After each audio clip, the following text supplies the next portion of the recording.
Mitos y leyendas de nuestra América. ¿Me acompañan? Soy Jenny de Bernardo.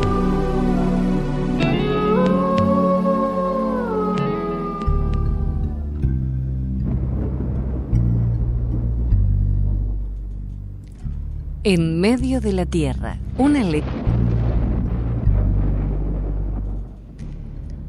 Al principio, la tierra estaba cubierta de agua y todos los seres vivían debajo de ella. Los hombres, los animales, los árboles y las rocas podían hablar. Estaba oscuro debajo de la tierra y las plumas de las águilas se utilizaban como antorchas. Los animales diurnos querían más luz, pero los animales nocturnos, el oso, la pantera y la lechuza, querían la oscuridad. Después de una larga discusión, acordaron jugar al botón y el dedal, y si ganaban los animales del día, habría luz. Pero si ganaban los de la noche, siempre sería oscuro. El juego comenzó. La urraca y las codornices, que aman la luz y tienen la vista aguda, miraron hasta que pudieron ver el botón a través de la delgada madera del palo hueco que sirvió de dedal. Esto demostró dónde estaba el botón y en la primera ronda ganaron los hombres. Salió la estrella de la mañana y el oso negro corrió y se ocultó en la oscuridad. Jugaron nuevamente y ganaron los hombres. La estrella de la mañana creció nítidamente por el este y el oso marrón corrió y se ocultó en un lugar oscuro. Jugaron una tercera vez y ganaron los hombres. La estrella brilló aún más por el este y el león de la montaña se escabulló a lo lejos en la oscuridad. Jugaron una cuarta vez y nuevamente ganaron los hombres. El sol salió por el este y se hizo de día, y la lechuza voló lejos y se ocultó. Aunque había luz, los hombres todavía no podían ver bien, ya que estaban bajo tierra. Pero el sol estaba lo suficientemente alto para poder ver a través de un hoyo y descubrir que había otro mundo, esta tierra. El sol se lo dijo a los hombres y todos quisieron subir allí. Hicieron 4 montículos para poder alcanzar el mundo superior.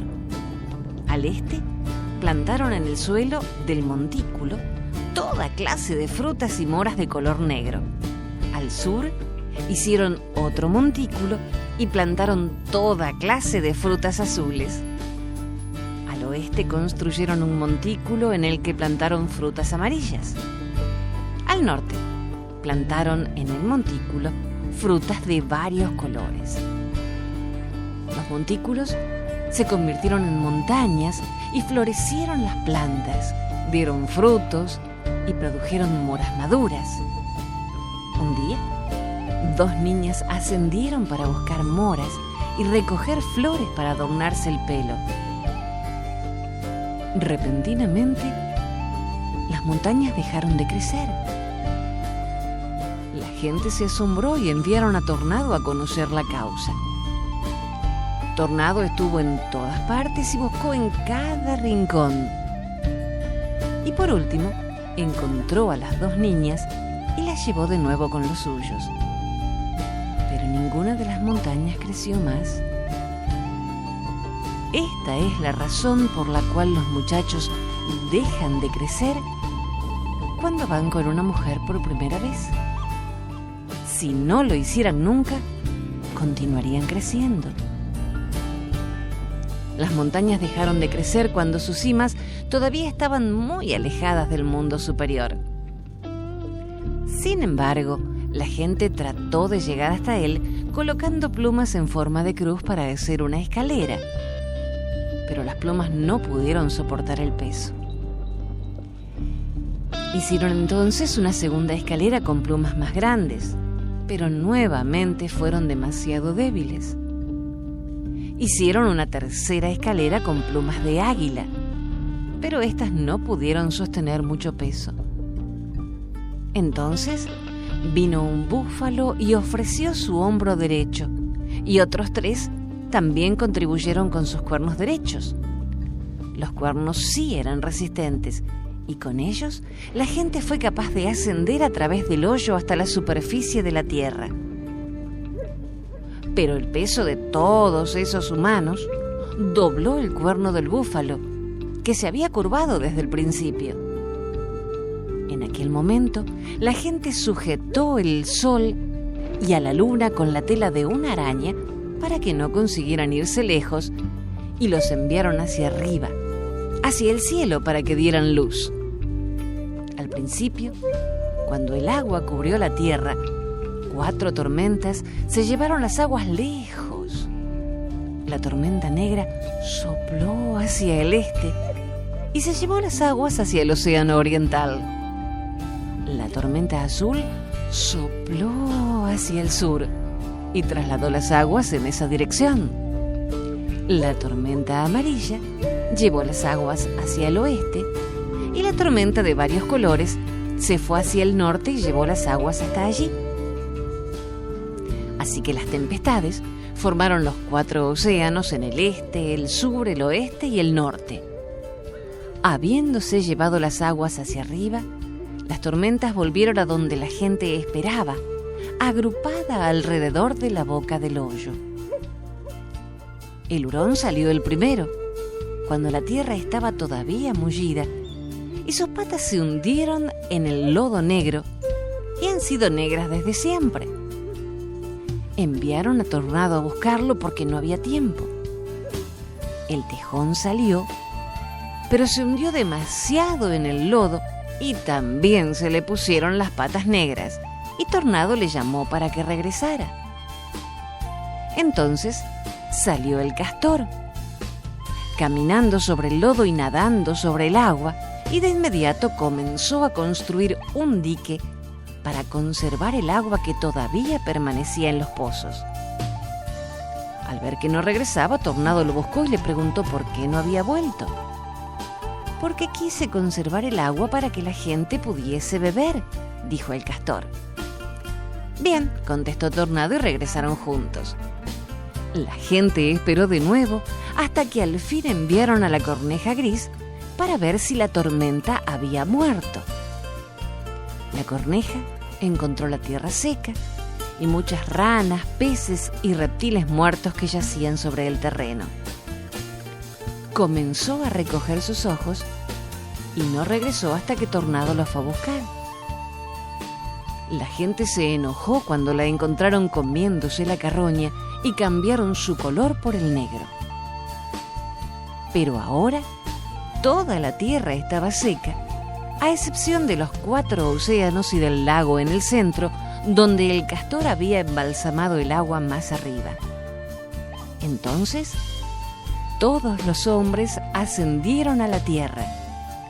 Viajaron hacia los 4 puntos cardinales, en donde encontraron los océanos del norte, el sur, el este y el oeste. Y como ellos, cada tribu se detuvo donde quiso. Pero los jicarillas continuaron alrededor del hoyo, de donde habían surgido de las profundidades de la tierra.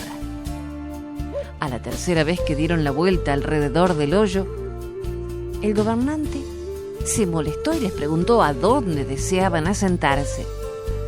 Respondieron: en medio de la tierra. Así que los condujo a un lugar muy cerca de Taos. Y allí, cerca de los indios Tao, los jicarilla y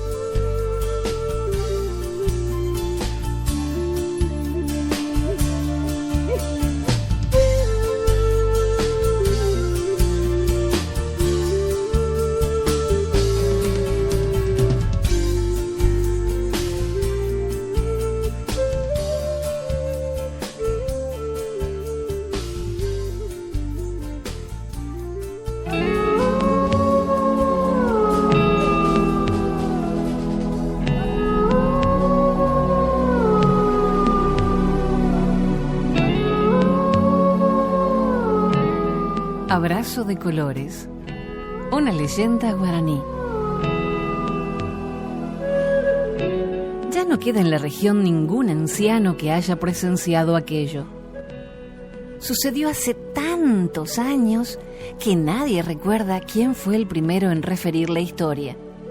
Tantos que en la tierra habitaban, junto a los hombres, los hijos del gran Tupá. Y algunos hijos del gran Tupá fueron monstruosos y despiadados, como Boi, la enorme serpiente que habitaba el río.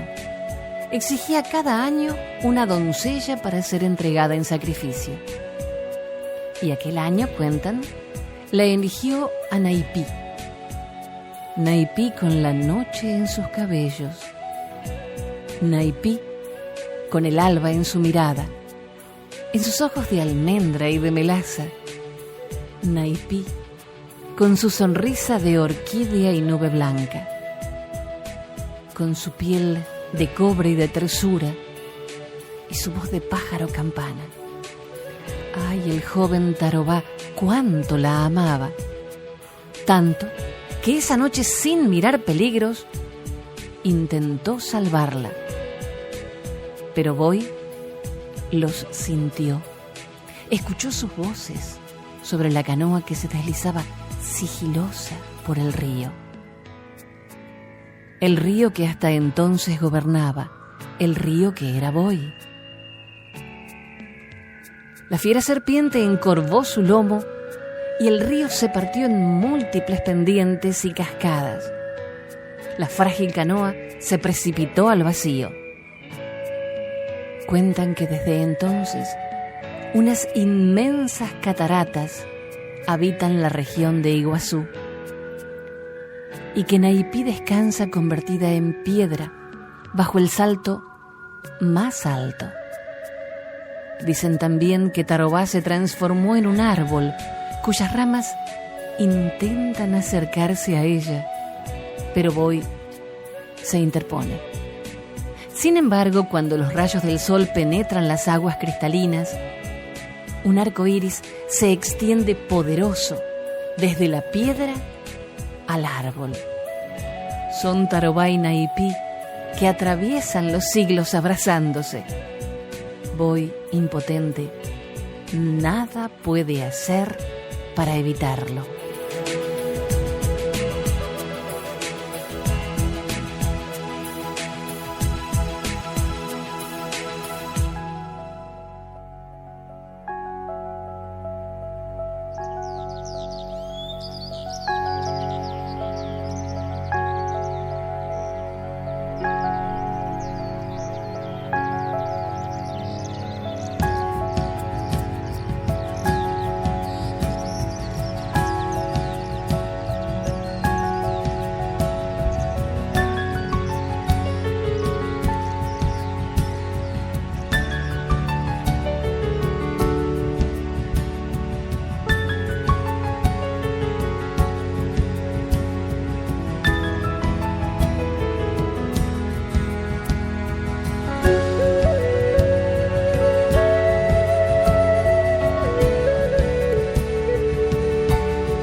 Este era un rey ciego que tenía 3 hijos. Una enfermedad desconocida le había quitado la vista y ningún remedio de cuantos le aplicaron pudo curarlo. Inútilmente habían sido consultados los sabios más famosos. Un día llegó al palacio desde un país remoto un viejo mago, conocedor de la desventura del soberano. Le observó y dijo que solo la flor del lirolai, aplicada a sus ojos, obraría el milagro. La flor del lirolai se abría en tierras muy lejanas y eran tantas y tales las dificultades del viaje y de la búsqueda que resultaba casi imposible conseguirla. Los 3 hijos del rey se ofrecieron para realizar la hazaña. El padre prometió legar la corona del reino al que conquistara la flor del lirolai. Los 3 hermanos partieron juntos. Llegaron a un lugar en el que se abrían 3 caminos y se separaron, tomando cada cual por el suyo. Se marcharon con el compromiso de reunirse allí mismo el día que se cumpliera 1 año, cualquiera fuese el resultado de la empresa. Los 3 llegaron a las puertas de las tierras de la flor del lirolai, que daban sobre rumbos distintos, y los 3 se sometieron como correspondía a normas idénticas. Fueron tantas y tan temibles las pruebas exigidas que ninguno de los 2 hermanos mayores la resistió y regresaron sin haber conseguido la flor. El menor, que era mucho más valeroso que ellos y amaba entrañablemente a su padre, mediante continuos sacrificios y con gran riesgo de la vida, consiguió apoderarse de la flor extraordinaria casi al término del año estipulado. El día de la cita, los 3 hermanos se reunieron en la encrucijada de los 3 caminos. Cuando los hermanos mayores vieron llegar al menor con la flor del lirolai, se sintieron humillados. La conquista no solo daría al joven fama de héroe, sino que también le aseguraría la corona. La envidia les mordió el corazón y se pusieron de acuerdo para quitarlo de en medio. Poco antes de llegar al palacio, se apartaron del camino y cavaron un pozo profundo. Allí arrojaron al hermano menor después de quitarle la flor milagrosa y lo cubrieron con tierra. Llegaron los impostores, alardeando de su proeza ante el padre ciego, quien recuperó la vista, así que se pasó por los ojos la flor del lirolai. Pero su alegría se transformó en nueva pena al saber que su hijo había muerto por su causa con aquella aventura. De la cabellera del príncipe enterrado brotó un lozano cañaveral. Al pasar por allí un pastor con su rebaño, le pareció espléndida ocasión para hacerse una flauta y cortó una caña. Cuando el pastor probó modular en el flamante instrumento un aire de la tierra, la flauta dijo estas palabras: «No me toques, pastorcito, ni me dejes de tocar. Mis hermanos me mataron por la flor del lirolai». La fama de la flauta mágica llegó a oídos del rey, que la quiso probar por sí mismo. Sopló en la flauta y oyó estas palabras: «No me toques, padre mío, ni me dejes de tocar, que mis hermanos me mataron por la flor del lirolai». Mandó entonces a sus hijos que tocaran la flauta, y esta vez el canto fue así: «No me toquen, hermanitos, ni me dejen de tocar, porque ustedes me mataron por la flor del lirolai». Llevado el pastor al lugar donde había cortado la caña de su flauta, mostró el lozano cañaveral. Cavaron al pie y el príncipe, vivo aún, salió desprendiéndose de las raíces. Descubierta toda la verdad, el rey condenó a muerte a sus hijos mayores. El joven príncipe no solo los perdonó, sino que con sus ruegos consiguió que el padre también los perdonara. El conquistador de la flor del Lirolai fue rey, y su familia y su reino vivieron largos años de paz y abundancia.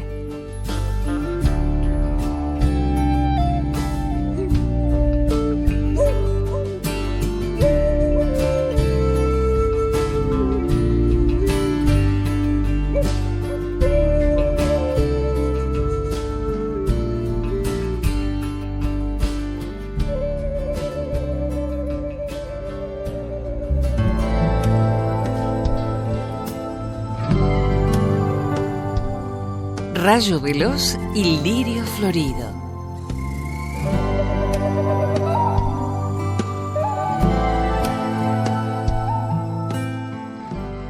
Esta leyenda pertenece a las tribus llamadas del noroeste.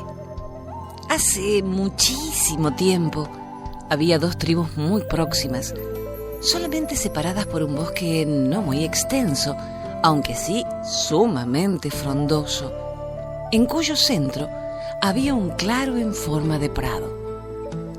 Las tribus, pese a su vecindad, o tal vez a causa de la misma, llevaban muchos siglos enemistadas, hasta el punto de que los dos últimos jefes respectivos de ambas tribus, igual que sus antecesores, se odiaban a muerte de modo personal. Mas dio la casualidad de que cierto día, estando Rayo Veloz, hijo de Asta de Ciervo, jefe de una de las dos tribus en el bosque, vio pasar a una bellísima muchacha, que resultó ser Lirio Florido, hija de Gran Vendaval, jefe de la otra tribu. Tan pronto se vieron ambos jóvenes, quedaron prendados uno del otro. Y aquella misma noche, en su primera entrevista celebrada en el claro del bosque, a la luz de la luna, se prometieron amor eterno. Sin embargo, sabían que debido a la enemistad de sus respectivas tribus, su amor era imposible. Rayo Veloz no se conformó, no obstante, con su desdicha y decidió, de común acuerdo con su adorada, ver a su padre y contarle toda la verdad, pidiéndole su bendición. Poco después, Rayo Veloz se hallaba en presencia de Asta de Ciervo. Padre mío, debo revelarte algo que deseaba comprendieses en tu infinito amor paternal. Habla, se limitó a gruñir Asta de Ciervo. Acto seguido, Rayo Veloz le contó a su severo padre lo relativo a sus amores con Lirio Florido. Al oírle, Asta de Ciervo montó en cólera. Jamás consentiré en tamaño desafuero. ¿Casado tú con la hija de mi cruel enemigo? ¿Acaso ignoras que esos indios pisotean nuestros prados? ¿Que irrumpen en nuestros cotos de caza y matan nuestras manadas? No, olvídate de este amor o dejarás de ser hijo mío. Rayo Veloz, ante esta andanada proferida con acentos iracundos, sintióse morir en lo más hondo de su alma. Por su parte, Lirio Florido había mantenido con su padre, Gran Vendaval, una escena muy semejante a la anterior. Aquella noche, los dos amantes decidieron unir sus vidas para toda la eternidad en la muerte. Sin titubear ni un solo momento, Rayo Veloz extrajo su puñal de caza del cinto y cortó las venas de las muñecas de su amada, y luego procedió a realizar la misma operación con las suyas. La sangre empezó a gotear primero lentamente y después como dos torrentes de fuego, regando la tierra del claro del bosque. los dos enamorados no tardaron en caer en tierra, exangües. Cuando sus cuerpos fueron encontrados, las dos tribus prorrumpieron en llantos y lamentos desgarradores, no siendo los menos desdichados los de ambos padres. Sin embargo, la enemistad tribal continuó todavía por unos días, hasta que alguien se dio cuenta, maravillado, que en el claro del bosque, en el mismo lugar donde la sangre de los dos enamorados había empapado el suelo, empezaba a brotar un árbol que, milagrosamente, en unas cuantas semanas adquirió una gran corpulencia, al tiempo que de su tronco salían dos ramas llenas de hojas que no tardaron tampoco en entrelazarse profusamente. Naturalmente, los chamanes declararon que aquellas dos ramas eran las almas de los dos enamorados, simbolizadas en el árbol.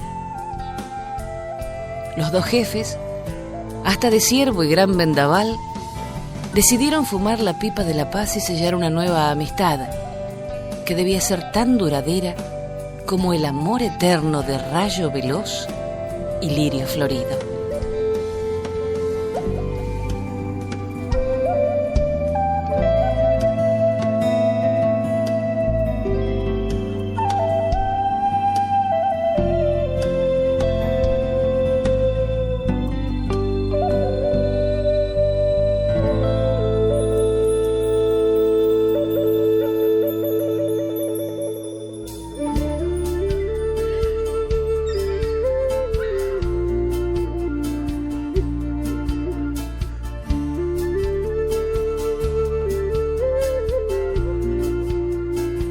Leyenda Cherokee.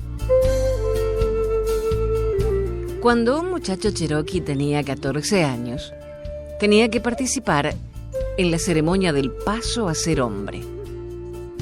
Su padre le vendaba los ojos y lo llevaba al bosque. Lo sentaba en un tronco y le decía: «Hijo, tendrás que pasar toda la noche sentado en este tronco. No puedes sacarte la venda de los ojos hasta que sientas el calor del sol en tu piel».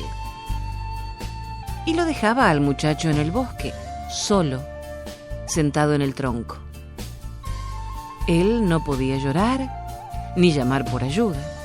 Tenía que estar callado, y a pesar de sentir los ruidos de los animales toda la noche, no podía sacarse la venda de los ojos. Era la única manera de llegar a ser hombre. Finalmente, en la mañana, cuando sentía el calor del sol sobre su piel, entonces se sacaba la venda de los ojos y allí, frente a él, sentado bajo un árbol, estaba su padre. Él había pasado toda la noche cuidando a su hijo. Los cherokees mantenían el secreto. Así los niños no sabían que sus padres nunca los dejaban solos en el bosque. Pero se hacían hombres, no por ser fuertes ni por ser valientes, sino porque comprendían en ese instante el significado de la lealtad y la familia.